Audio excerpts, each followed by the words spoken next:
غټ اختر نه مخکې دا 10 ورځې په دې کې یوه روژه نیول د یو کال د روژو ثواب الله جل شانه ورکوي. نبی علیه الصلاة والسلام فرمایي او په شپه کې عبادت کول داسې دی چې سړی په لیلة القدر په شپه کې ولاړ دومره الله جل شانه ثواب ورکوي.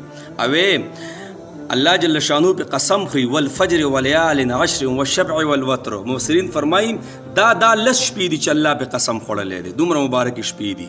اوې نبی علیه الصلاة والسلام فرمایي وای د رمضان مبارک نفس په کال کې چې کوم مبارک شپې دي او ورځې دي د رمضان مبارک نفس په کال کې هغه څه دي هغه د 10 ورځې او 10 شپې دي د غټ اختر نه د مخ کې چې ښه. او نبی علیه السلام فرمایي وایي کله چې د عرفې ورځې د عرفې ورځو په هغې باندې روژه نیول هغه داسې دی چې د یو کال د را روان او د یو کال د تیر شوي ګناهونه پې الله جل شانه معاف کوي. نو دا چانسونو خو الله موږ له بار بار نه راکوي که نه په کال کې د یو څو ورځې راځي مهرباني وکړي چې د خپل مشغولتیا نه څه کوو لږ راوباسو دا خبرې کوو صحیح ده. او خاص که زموږ تورسرې چې کوم په کورونو کې دي که سپین سرې دي که تورسرې دي هغوی بیا د دې خبرو ډېر خیال ساتي ښه. نو هر چا له پکار دی چې څه نه څه روژه پکې بیا ونیسو صحیح ده او د شپې پکې لږ عبادت وکړو صحیح ده.